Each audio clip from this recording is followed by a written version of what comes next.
Tray नीचे गिरी तो बर्तनों के खटकने की आवाजें उभरी और लोग चौंक चौंक कर मुझे देखने लगे। वेटर ने मेरी तरफ रुख किया तो मैंने एक जोरदार थप्पड़ उसके मुंह पर रसीद किया और उसके साथ ही वेटर चंद लोगों पर जा गिरा, लेकिन उसने खुद को संभाला और मैंने आगे बढ़कर एक बार फिर उसका गिरेबान पकड़ लिया। अंधे हो या बहरे, मैंने तुम्हें आवाज भी दी थी और इशारा भी किया था। मैं वेटर ने इधर उधर देखा, कोई उसकी मदद के लिए नहीं आया था। मैं उसे गिरेबान से पकड़े हुए अपनी मेज के करीब लाया, कुर्सी पर बैठा, तब उसका गिरेबान छोड़ा। अब यहाँ से मेरा ऑर्डर लो और मेरे लिए खाना लाओ। दफातनी एक खूंखार आवाज मुझे सुनाई दी और मैंने पलट कर देखा। एक पस्ता कद लेकिन चौड़े चकले जिस्म वाला आदमी गुराता हुआ मेरी जानिब आ रहा था। फौरन ही लोगों ने अपनी अपनी मेजें खाली करना शुरू कर दी और एक हैरानकुन बात यह हुई कि उन्होंने खुद ही मेजें पीछे हटाना शुरू कर दी और दरमियान में इतनी जगह बना दी थी कि अगर उसकी और मेरी जंग हो तो किसी दूसरे को नुकसान न पहुंचे। तमाम ही लोग हैरत और दिलचस्पी से मुझे और आने वाले पस्ता कद को देख रहे थे। मैं अपनी मेज पर इत्मीनान से बैठा हुआ था। पस्ता कामत मेरी मेज के करीब पहुंचकर गुराए हुए लहजे में बोला, क्या मौत तुम्हें यहाँ लाई है? कौन हो तुम?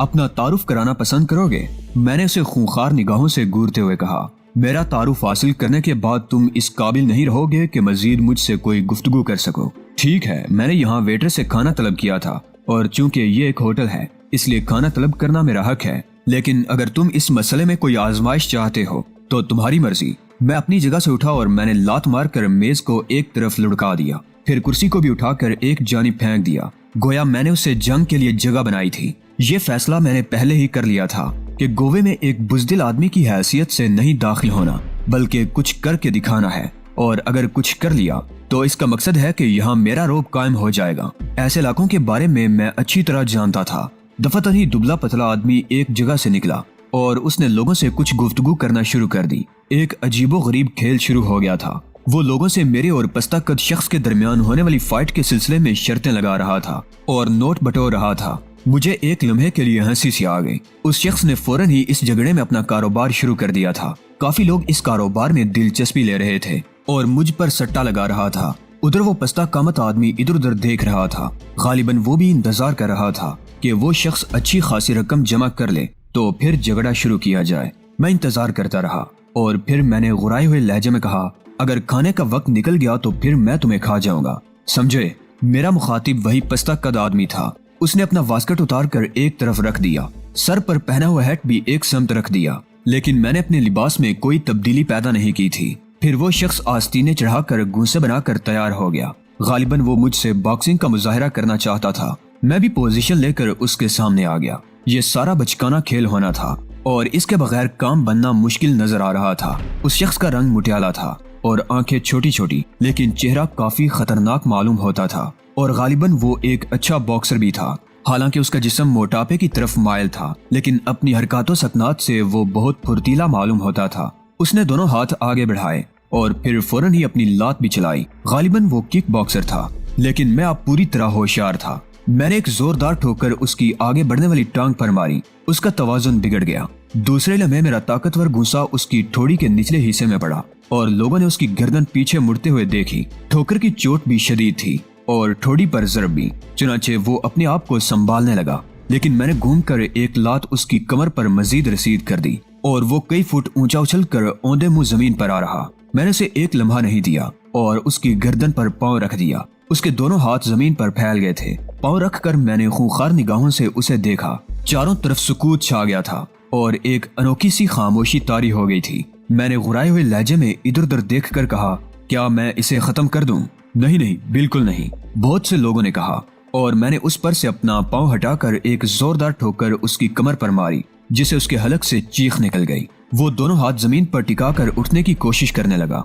मैंने ये काम सिर्फ 10 सेकंड में कर दिखाया था। दरअसल मैं इस किस्म का मुजाहिरा करना चाहता था कि दूसरों की जुर्रत खत्म हो जाए। दर हकीकत बड़ी कारामद कोशिश रही थी मेरी। लोग चंद लम्हात तो साकत रहे और जब उन्होंने देखा कि मुझसे मुकाबला के लिए आने वाला चंद ही लम्हात के बाद जमीन से उठने के काबिल नहीं रह गया, तो जिन लोगों ने मेरे खिलाफ शर्त लगाई थी उनके चेहरे लटक गए। अलबत्ता उस शख्स ने जो सट्टा लगा रहा था फौरन ही लोगों से रकम की वसूली और उसकी वापसी शुरू कर दी थी। चंद ही अफराद ऐसे थे जिन्हें रकम वापस करना पड़ी। सभी ने उस पस्ता कामत पर रकम लगाई थी। फिर 2 आदमी उस पस्ता कामत को सहारा देकर ले गए और उसके बाद मेजें अपनी अपनी जगह पर बहाल होने लगी। मैंने भी अपनी मेज सीधी की कुर्सी बिछाई और उसके बाद अकड़ कर उस पर बैठ गया। चंद ही लम्हात नहीं गुजरे थे कि वही वेटर जिसे मैंने खाने का ऑर्डर दिया था, खाने की ट्रे सजाए मेरे सामने पहुंच गया और उसने खाना बड़े अदब से मेरे सामने मेज पर सजा दिया। मैंने खाना शुरू कर दिया था। लोगों की निगाहें अब भी मेरी जानिब उठी हुई थी और मैं एक अजीब सी कैफियत महसूस कर रहा था।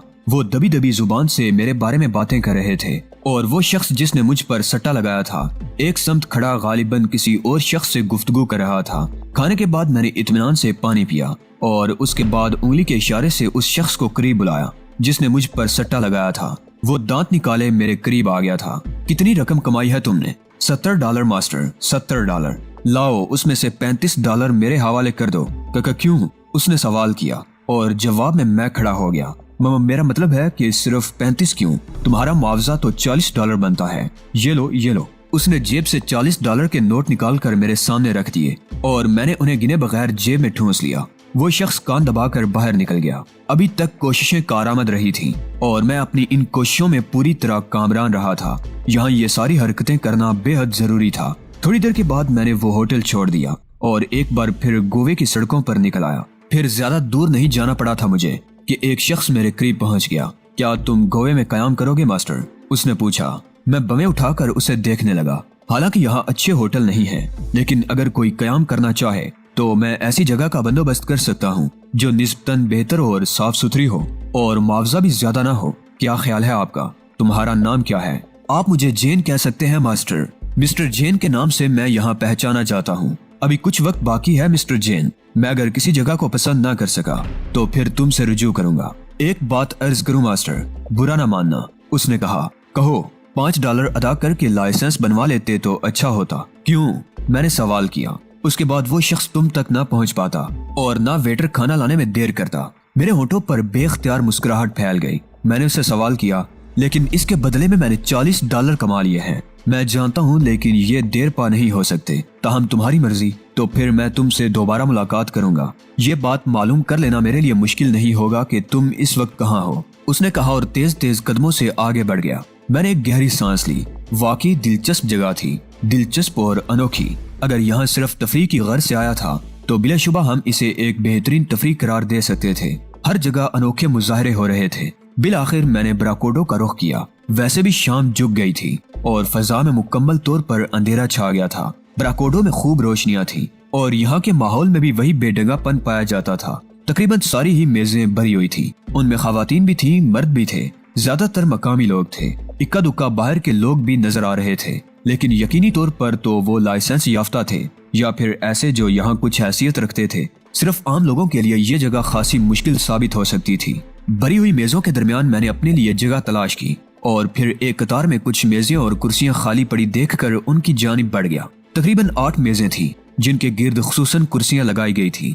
हो सकता है ये किसी के लिए रिजर्व हों, लेकिन मैं वही जंगलीपन का मुजाहरा करना चाहता था क्योंकि यहाँ हंगामा किए बगैर गुजारा नहीं था। उन्हीं में से एक कुर्सी पर मैं बैठ गया। किसी ने मेरी जानिब तवज्जो नहीं दी थी, न ही कोई मुझे उठाने आया था। मुझसे आखिरी सिरे पर एक खूबसूरत सी लड़की भी आकर बैठ गई थी, जो थी तो मकामी लेकिन अच्छी खासी शक्लो सूरत की मालिक थी। ये बात मैंने खास तौर से महसूस की थी कि यहाँ लड़कियाँ अच्छी थी। रंग स्याह थे लेकिन नकूश खास अफ्रीकियों जैसे नहीं थे, जबकि मर्द उमूमन बद्दे और बेतुके थे। बरतौर मैं बैठा रहा। कुछ ही दूर एक और नौजवान आकर बैठ गया। ये लंबी कामत का एक मकामी शख्स था जिसका सर अंडे के छिलके की तरह साफ और शफाफ था।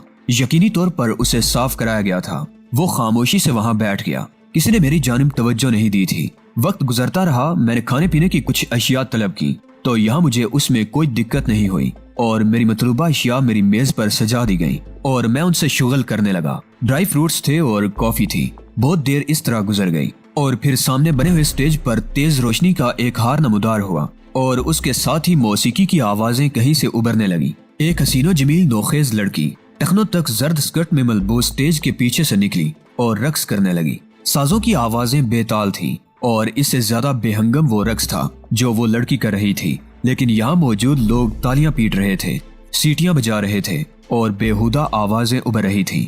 लड़की के रक्स में कोई रकासपन नहीं था। बस यूं लग रहा था जैसे वो अपने जिस्म को गर्दिश देकर रक्स का नमूना पेश कर रही हो, लेकिन शक्लो सूरत उसकी भी अच्छी थी। अलबत्ता मैंने महसूस किया कि ऐसी कोई बात नहीं थी जिसे बेहुदा और बेतुका कहा जा सके। हेलो। इखलाकन मैंने भी उसे हेलो कहा तो वो बोली, کیا نام ہے تمہارا؟ ضروری ہے نام بتانا؟ میں نے جواب دیا، نہ بتاؤ، اس سے کوئی خاص فرق نہیں پڑتا۔ اس نے مسکراتے ہوئے کہا اور پھر کلائی میں بندھی ہوئی گھڑی میں وقت دیکھتے ہوئے بولی، میں 9:30 بجے یہاں سے اٹھ جاؤں گی۔ تو پھر مطلب؟ اس نے کسی قدر حیرانی سے مجھے دیکھا اور میں اسے گھورنے لگا۔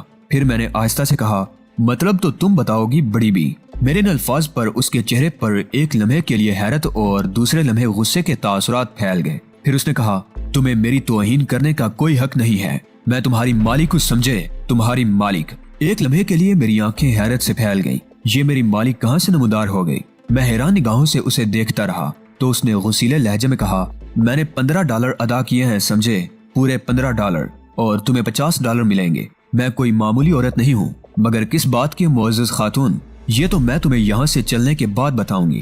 اس نے بونڈے سے انداز میں مسکراتے ہوئے کہا اور میں پھٹی پھٹی آنکھوں سے اسے دیکھتا رہا۔ تب اس نے آہستہ سے کہا، کیا واقعی تم نہیں جانتے؟ کیا جانتا ہوں کیا نہیں جانتا؟ اس کی کچھ تفصیل تو بتاؤ مجھے۔ میں نے پریشان لہجے میں کہا اور 50 سالہ عورت کے چہرے پر بھی الجھن کے آثار پھیل گئے۔ پھر اس نے کہا، تو پھر اس میز پر مرنے کیوں آ گئے تھے؟ کیا تم نہیں جانتے کہ براکوڈو میں یہ خالی کرسیاں کس لیے پڑی ہوتی ہیں؟ میں نے فیصلہ کیا کہ بوڑھی عورت کے ساتھ سخت رویہ مناسب نہیں رہے گا، کم از کم معلومات حاصل کرنے کے لیے کسی نہ کسی سے تو دوستی کرنی پڑے گی۔ چنانچہ مسکرایا اور آہستہ سے اس سے کہا، یہ میزیں ان لوگوں کے لیے ہوتی ہیں جو گاہکوں کی تلاش میں آتے ہیں، یعنی تم خود مطلب سمجھ لو، یہاں صرف وہ لوگ آ کر بیٹھتے ہیں جنہیں اپنے یعنی گاہک کی تلاش ہو، اور ہوٹل والے یہ کرسیاں انہی کے لیے خالی رکھتے ہیں۔ اب دیکھو، وہ لڑکی اور وہ نوجوان ابھی تک بیٹھے ہوئے ہیں۔ میں اگر چاہتی تو اس نوجوان کے سلسلے میں بات کر سکتی تھی، مگر مجھے تم پسند آئے۔ میں نے $15 یہاں کا کمیشن ادا کر دیا، باقی تمہاری تمام ادائیگیاں میری طرف سے ہوں گی۔ مثلا تم جو کھانا کھا چکے ہو اس کا بل میں براکوڈو کو ادا کروں گی، اور اس کے بعد تم میرے ساتھ چلو گے۔ کیا میرے $15 ڈوب گئے؟ میں نے بوکھلا کر سر کھجایا تھا۔ اس سے پہلے بہت سے واقعات دیکھے تھے، اس قسم کے کلب اور ہوٹل دیکھے تھے، لیکن یہ اپنی نوعیت کا واحد ہوٹل تھا جہاں مجھے $15 میں خرید لیا گیا تھا اور میرا کمیشن ادا کر دیا گیا تھا۔ اگر اپنے چاروں ساتھیوں کو بتاتا تو کہے لگا کر مر جاتے، لیکن افسوس وہ یہاں موجود نہیں تھے۔ ویسے میرے لیے یہ تجربہ انتہائی دلچسپ تھا۔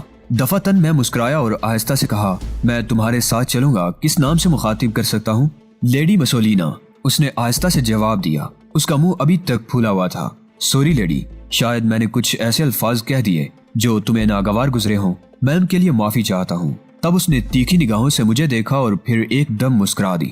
چلو کوئی بات نہیں، میں نے معاف کر دیا۔ بڑی عاشقانہ قسم کی مسکراہٹ تھی۔ میرے دیوتا کوچ کر گئے تھے، زندگی میں یہ دن بھی دیکھنا نصیب ہوگا، لیکن سوچا بھی نہیں تھا۔ محترمہ گوشت کا پہاڑ تھی، لیکن خاصے اچھے ذوق کی مالک، کیوں انہوں نے میری پوری قیمت ادا کر دی تھی۔ پھر بعد میں انہوں نے میرا براکوڈو کا بل بھی ادا کیا اور اس کے بعد گھڑی دیکھتی ہوئی بولی، چلیے۔ میں نے کہا، اپنے آپ پر خود ہی ہنسی آ رہی تھی، تاہم میں نے ان کا ساتھ دیا۔ وہ تھوڑی دور چلنے کے بعد ایک خوبصورت اور بہت ہی کشادہ قسم کی کار میں جا بیٹھی، جس میں ڈرائیور بھی موجود تھا۔ واقعی صاحب حیثیت معلوم ہوتی تھی۔ مجھے بھی ان کے قریب ہی بیٹھنا پڑا، لیکن کار کا سفر زیادہ طویل نہیں تھا۔ وہ جس عمارت کے سامنے رکی تھی وہ بڑی تو نہیں تھی، لیکن اچھی صاف ستھری بنی ہوئی تھی۔ باہر پھول وغیرہ بھی نظر آ رہے تھے۔ عمارت میں اس خاتون کے علاوہ 2 ملازم نظر آ رہے تھے۔ مجھے ایک سجی سجائی خواب گاہ میں لے جایا گیا، جہاں ایک وسیع و عریض مسہری اس خاتون کے سائز کی پڑی ہوئی تھی۔ انہوں نے مسکراتی نگاہوں سے مجھے دیکھا اور بولی، کھانا کھاؤ گے؟ نہیں۔ کیوں؟ ابھی تھوڑی دیر پہلے براکوڈو میں کچھ کھا لیا تھا۔ خیر کوئی بات نہیں۔ شراب تو پیو گے؟ نہیں، وہ بھی نہیں۔ کیوں؟ انہوں نے حیرانی سے کہا، اس لیے کہ میں نہیں پیتا۔ لیکن خیر۔ وہ اپنی جگہ سے اٹھی اور ایک سمت بڑھ گئی۔ ایک الماری سے انہوں نے کچھ لباس نکالے اور بے حجابی سے میرے سامنے ہی انہیں تبدیل کرنے لگی۔ میں نے دل ہی دل میں بڑی بی کو کوستے ہوئے کہا کہ آخری عمر میں قبر میں پاؤں لٹکائے بیٹھی ہو، کسی بھی لمحے اس موٹاپے کی وجہ سے ہارٹ فیل ہو سکتا ہے۔ لیکن بڑی بی نے ایک خوبصورت گاؤن پہنا اور پھر ایک جانب بڑھی۔ وہاں سے انہوں نے شراب کی بوتل اور گلاس وغیرہ نکالے اور انہیں میز پر سجا کر میرے نزدیک ہی بیٹھ گئی۔ پھر انہوں نے مجھے وحشیانہ نظروں سے دیکھتے ہوئے کہا، کہیں باہر سے آئے ہو؟ ہاں۔ دولت کی تلاش میں؟ ہاں۔ مسٹر سارکو، پروفیسر سارکو کہلاتے ہیں۔ اوہو، پروفیسر سارکو، میرا خیال ہے ان کے بارے میں تمہیں رینبو سے معلوم ہو جائے گا۔ رینبو کیا ہے؟ رینبو بات کسی سے بھی پوچھ لینا، آسانی سے تمہیں وہاں پہنچا دیا جائے گا۔ ویسے کیا تم لائسنس لے چکے ہو؟ یہ لائسنس کیا چیز ہے؟ مجھے نہیں معلوم۔ کچھ لوگوں نے رائفل کے بل پر مجھ سے لائسنس فیس مانگنے کی کوشش کی تھی، لیکن میں نے تسلیم نہ کیا۔ بے وقوف وہ $5 ادا کر دیتے، ہر مصیبت سے بچ جاتے۔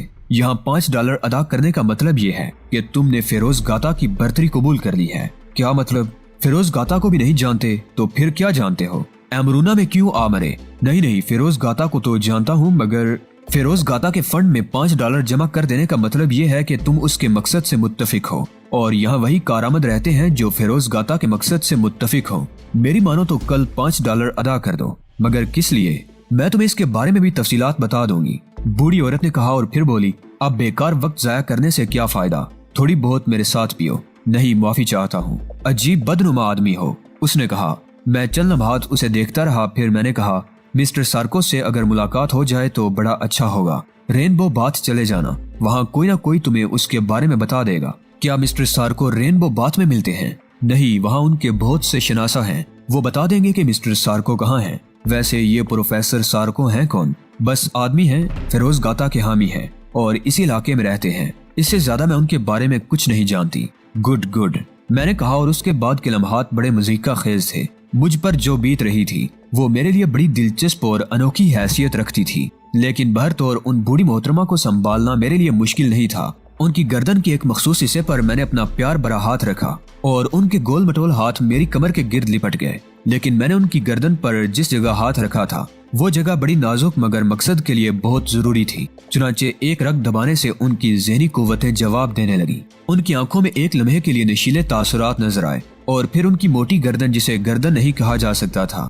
एक जानिब ढलक गई। मैंने उन्हें बड़े सुकून से बिस्तर पर लिटा दिया था। दिल तो ये चाह रहा था कि इसी वक्त यहाँ से निकलकर रेनबो बाथ का रुख करूं, लेकिन रात काफी हो चुकी थी और जो मनाजर मैंने यहाँ देखे थे उनके तहत यह अंदाजा लगाना बहुत आसान था कि बाहर मेरे लिए क्या क्या खतरात कहाँ छुपे हुए हैं। वैसे दिल में सोचा था कि $5 की अदायगी कोई मुश्किल काम नहीं है, खातून ही से इस सिलसिले में मालूमात हासिल करना होगी और इसके बाद मैं यहाँ ज्यादा आसानी से काम कर सकता हूँ। रेनबो बाथ का रुख कल ही करना था। रात को बहुत देर तक जागता रहा। यहाँ सोना एक मुश्किल काम था, लेकिन बहरतौर मुसहरी के एक गोशे में सो गया और सुबह को खूब धूप निकले आंख खुली थी। मैंने गर्दन घुमाकर मोहतरमा को देखा तो वो मेरे नजदीक ही मौजूद थी और उनके चेहरे पर निहायत अहमकाना तासुरात थे।